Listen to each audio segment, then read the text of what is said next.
is a little island. So that island is basically at the entrance of Flats Inlet. On that island called Gibbets Island, they used to hang slaves that try to run away, also pirates. And piracy started becoming a bad thing. Always been a bad thing, but the government said it was a bad thing. So yeah, they hung pirates there as warnings. What happened if you get out of line. But Bermuda's history is thriving with piracy and privateerism, which is that's a legal form of piracy. And when becoming a privateer wasn't economical, they went back to piracy again.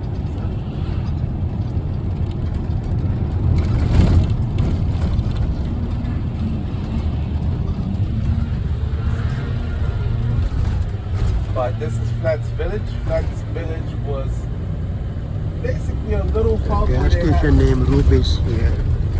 I guess, an equivalent to a farmer's market, weekly or bi-weekly, where people buy the fish,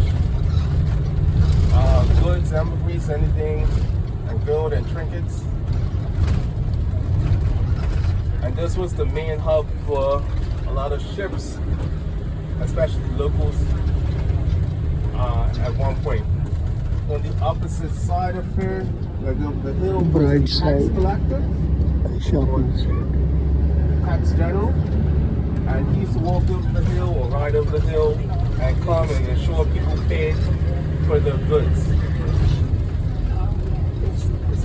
paid their duty on the goods. Right here it's Flats Bridge, and on our right we have Harrington Sound. Harrington Sound is the entrance to our volcano. Bermuda is basically on top of a volcano, and over there is the mouth of the volcano. The mouth is completely submerged, so we won't have any emergency evacuations, so we're good on that. It's been very dormant for a long time, extremely long time. But yeah, and there's only one entrance way in to see water to get into the Harrington Sound. That's through Flats Bridge. That's why you saw the water. That's why you saw the water rushing out from under it. It means the tide's going out.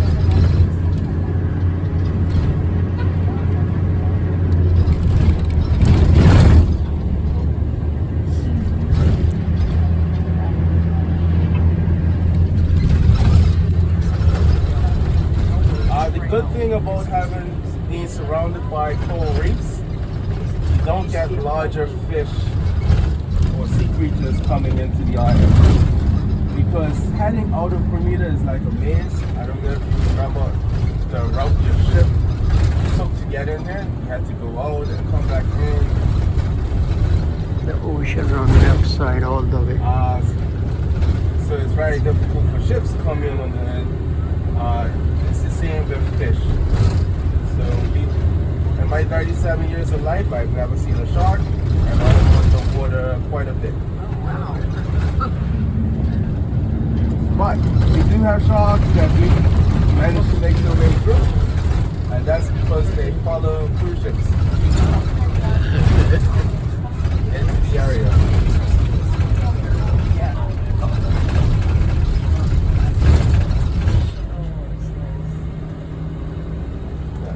That's on our left is Shelly Bay Beach. Shelly Bay Beach is more of a local beach. This is where they spend their weekends, barbecuing, picnicking. And it's a good beach because it stays shallow for quite a distance out. On our left we got primary school football tournament. That's one of our main sports. Football, we play rugby, we play cricket, tennis, sailing. You'll find most kids end up in all those sports at least once in their life. Even bowling. Anything to get the kids out of the house. That's what the parents do.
Left side house is in front of ocean.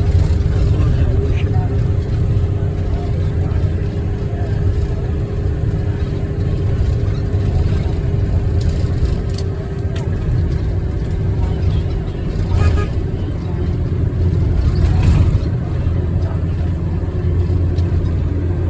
Since we're talking about fish, Bermuda has a lot of fish that exceptionally well. We have waru, we have the mahi, all these things you can find at a sushi restaurant because most of our sushi places grab fresh local tuna. The salmon is not from here, so there's not no but most other like fish that you get in your tuna or at the restaurants will be locally sourced. We have laws governing our fishing grounds that stretch out about 400 miles, where you can't long line or do net fishing.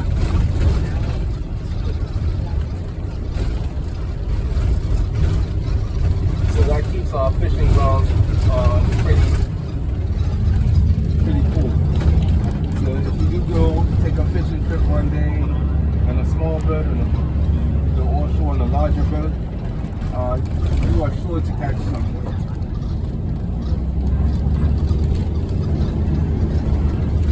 Bermuda is big on its sea life preservation. So when it's breeding season and this area where fish, like a set of fishes, and then it's the breeding season, that area will be cut off from fishing during that time. We also have a monthly season, which we are in now, and that runs from September to March 31st.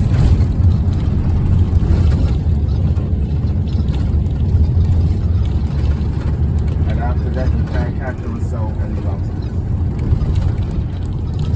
Brick house. Reminds me. Yeah. Yeah. Bermuda did have a railway system, and that's a former portion of it. The railway system really lasted about 9 years, mainly because whoever the engineer was didn't understand how salt water and Railway system which air go wrong. works. So the railway trails and the engines and the whole system was just rusting through very quickly, and it was just too costly to keep it up and running. But at the tail end of the railway system, like I said before, the Americans were coming here and building bases, and they basically paved the road from one base to the other and continue from there. So within 20 years, we went from a horse and buggy, horseback, pedal cycle people to everybody having a car or a bike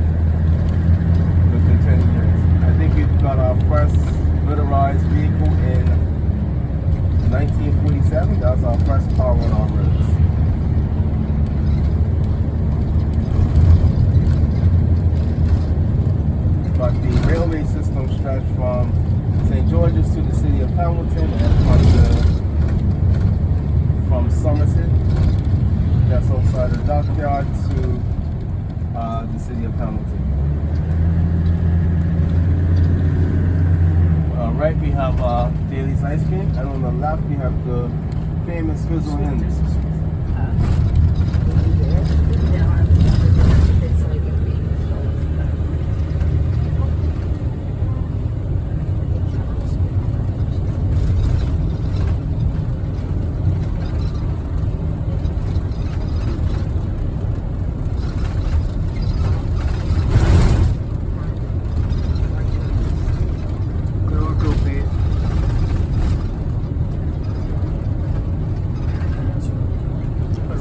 Or UPI, yes, there's a gas station there. So on our right we have Blue Hole Park. Blue Hole Park has a blue lagoon and has caves inside of it, like public caves, like the crystal caves. So right here and up ahead of us we have what the Americans built. So prior to them coming, on our left was the way into St. George's. They came across that bridge and the bridge over there, and little fort is, and there was nothing here except these little rocks. But when they came, they basically reclaimed land. It was shallow here, so they just filled it in, and they built up that portion to become as an airport and a military base. So prior to that, there was nothing between that side and this rocks over there, what we call Castle Roads, Castle Harbor.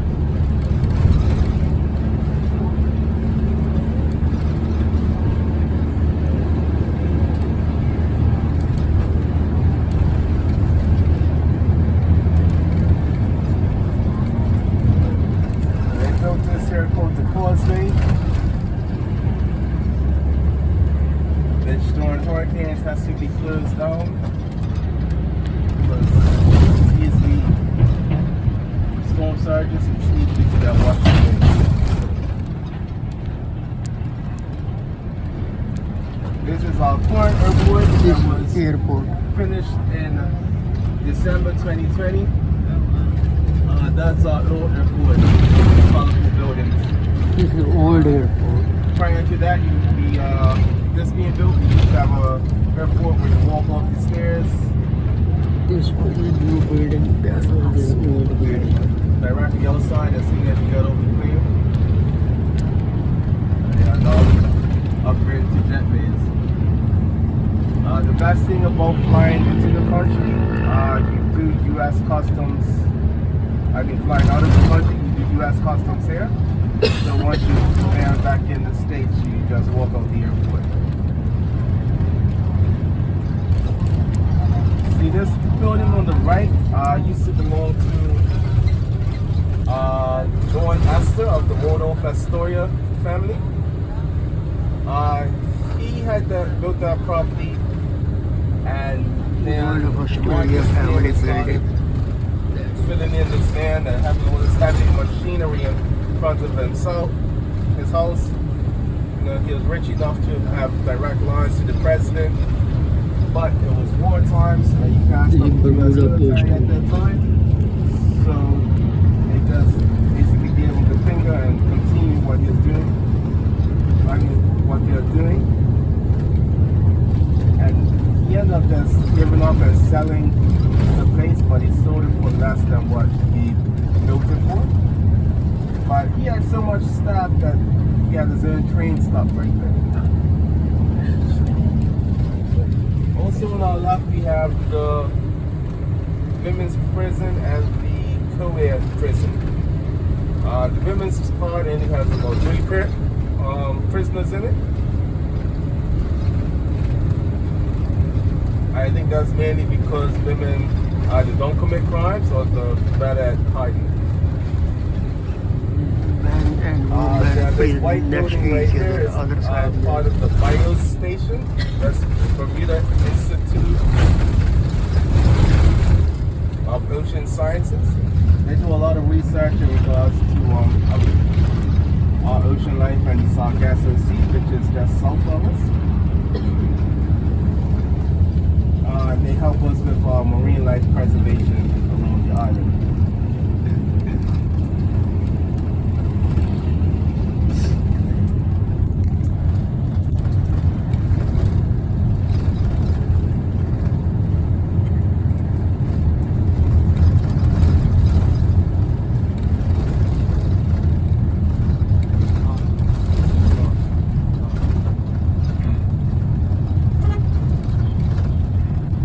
Just to our right will be the entrance to the U.S. base.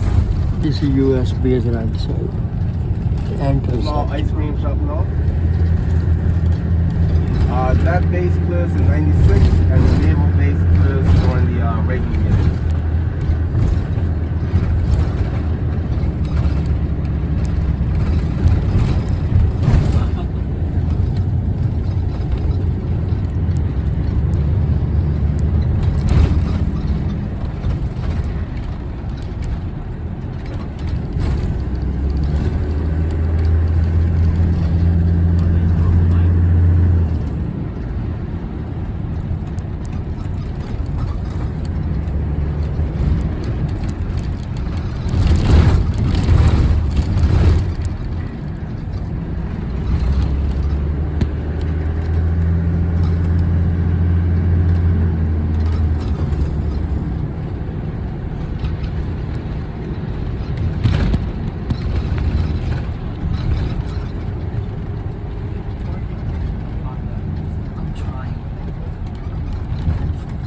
Those little buoys that the boats are attached to, they're called moorings. Most people do not take their boats out of the water during hurricanes. These areas that the boats are moored in are little coves, and it's safe from wind and dangerous waves. So it's basically safe enough to keep your boat in the water during hurricanes and storms.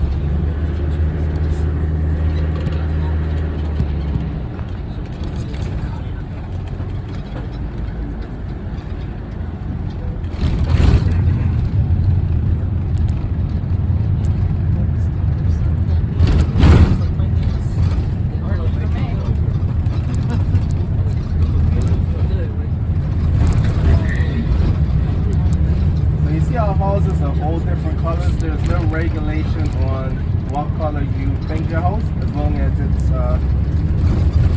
one color and you have to trim a separate color.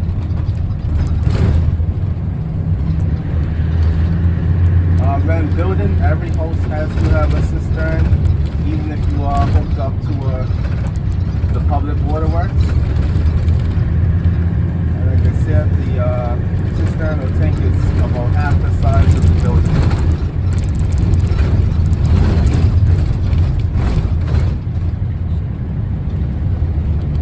And if you have an older house and you want to add one,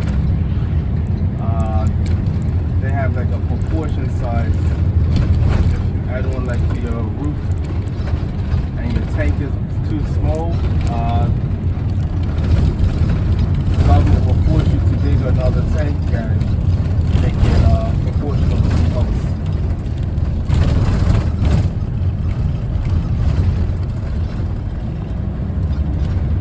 As we drive through St. George's, you'll see some of the older ways they built the roofs. And some of the houses that were built in like the Victorian era, and some of them older.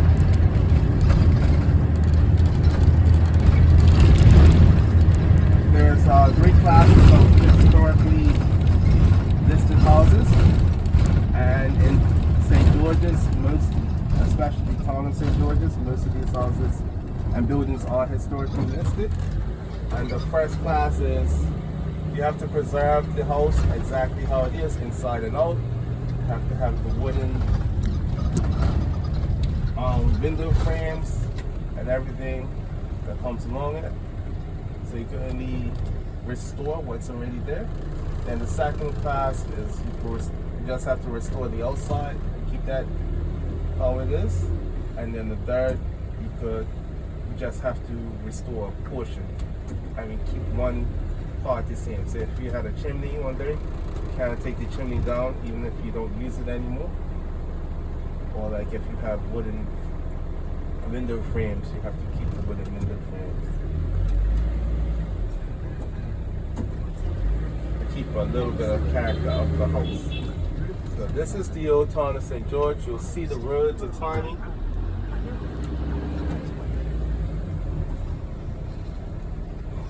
What are the roofs made out of? The roofs are made out of limestone with a whitewash on top of it and painted and sealed. Wow. And each home's required to have a roof like that? Yes, because it has to collect rainwater. Yeah. I did see some panels. On our left right here, we have St. Peter's Church. It's the oldest church in the New World. Even if you walk through there to the back, you could go to the perfumery. You can make your own perfumes. Should have time.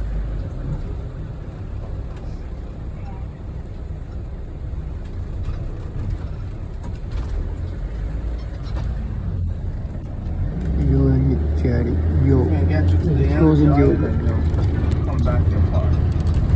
On our left, we have the Summers Garden. So remember that ship that in 1609 that got shipwrecked here? Sir George Somers was the admiral of that fleet and on that ship. He loved Bermuda so much that he had his heart buried here and his body taken back to England. To the right is St. George's Harbor with the sailboats here. This is St. Georgia Harbor. So we are under few minutes ago. As it was back in the day. St. Georgia, the oldest city, and used to be capital of Bermuda. And St. George's was the first capital, the first hub, and it was the easiest way to get into the island without trying to navigate through so many coral reefs. Like I said, the reef system was like a maze, and it was very difficult, especially for large ships, to manage their way through.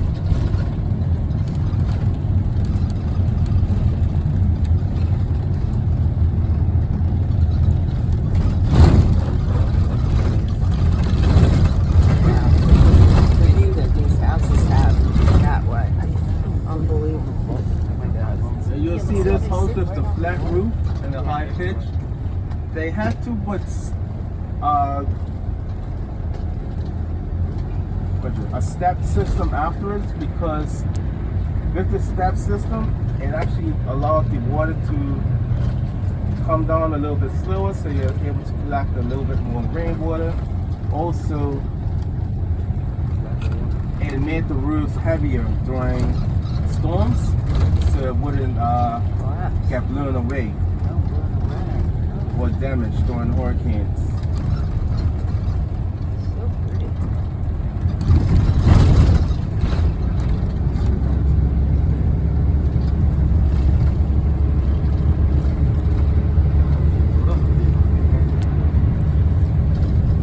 Left side of the ocean, right side the harbor.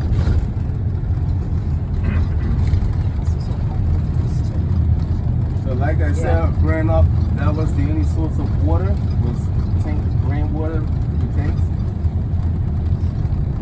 And you know how you used to run around the neighborhood and basically drink out of the garden hose? We knew which house to drink out of by the condition of the roof. So if it was a purely white roof, yeah, I'm drinking out of that garden hose. If not, dirty roof. I was like, nah, only if the water's clean enough. How often do they whitewash? About every 2 years. Every 2 years? Yeah. They should every 2 years. A little expensive if you don't do Is it it yourself. bamboo?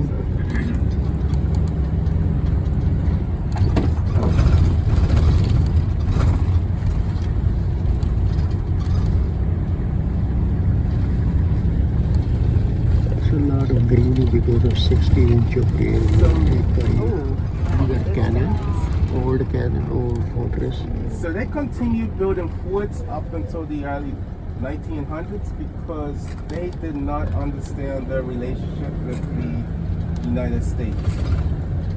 France and Spain went down, which was fine, but the biggest threat to Bermuda was obviously the U.S. Actually, in the War of 1812, when they burnt down the White House, they left from here. Don't hate us for it. Bermuda, in general, its people has always had a tight relationship with the States. From the beginning, we used to sneak new gunpowder during the Revolutionary War. And we took in loyalists from the New England area.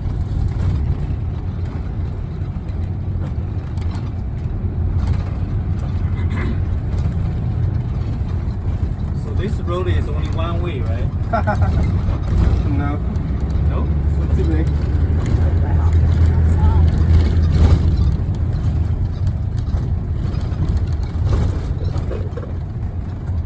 That's why you need light.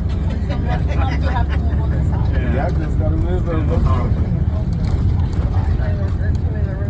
This That's road why is we a have tiny, but restrictions on, one different vehicle have to vehicles stop for other to let them pass.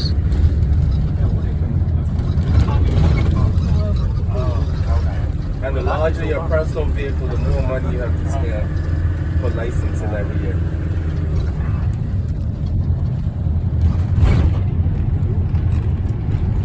Oh, there's seagulls.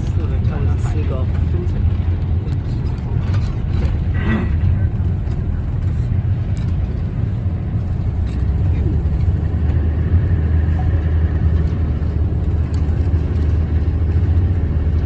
Usually cows and goats hanging all around this area. I guess they're hiding from the wind too. Houses are on the top of the hill there, right in front of ocean. So just to our right is where the Sea Venture would have crashed off to. These are the cemetery on the left side. This is cemetery.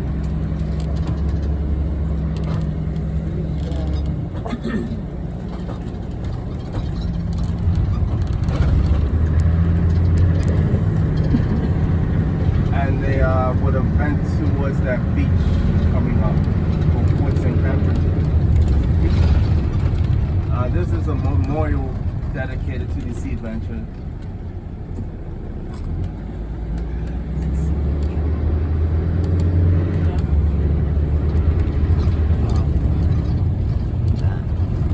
So there's red and green markers out there called channel markers, and that's what they use to get your ships through. Right in front of us is St. Regis Hotel and Fort St. Catherine Beach. This is St. Regis Hotel, this one. And Bermuda, all beaches are public land up until the high water mark.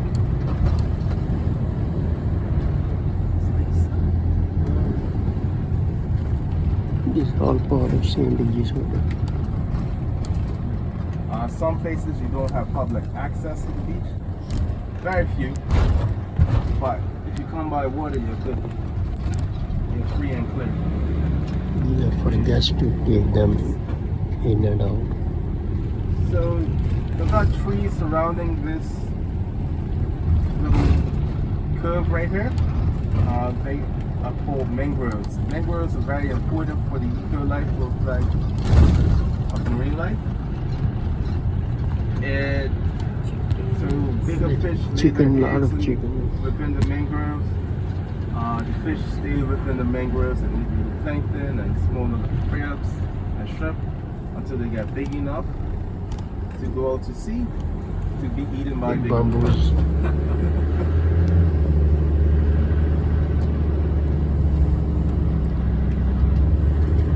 Coming up on our left is another popular beach called Tobacco Bay. No breezy, still fine right now, even though the wind's coming from that direction. But it's good for snorkeling, especially if you're like an amateur, like not a great swimmer. You can snorkel in and around those rocks. Not on a day like today, but most days. And they have all the amenities and some showers, food facilities, whatnot.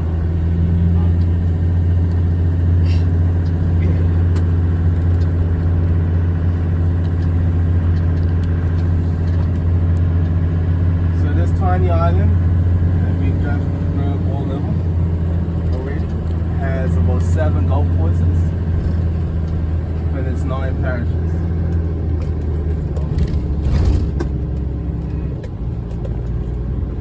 So if you stay here for a weekend, you're golfing, you're good to go. You've got a new course every day. So just up ahead, coming up on our right, we have the unfinished church. So remember the cathedral in the city of Hamilton? At the time that was getting built, the people in St. George's was still the capital at the time. They said, we're building a church too because that's where the capital is, so the main cathedral should be here. The people in the east and west said, no, the cathedral should be in the central part of the Tobacco island. Bay area. So they ended up St. building the George's. cathedrals at the same time, continuously arguing which one should be the head church for the Anglican religion. So they built up this church. It had a roof on it, and then The a unfinished hurricane church. came. A hurricane blew the roof off this one, and the consensus was like, God decided that the church cathedral should be in Hamilton because that one was not damaged on that hurricane. So yeah, they gave up on building this, and that became the unfinished church.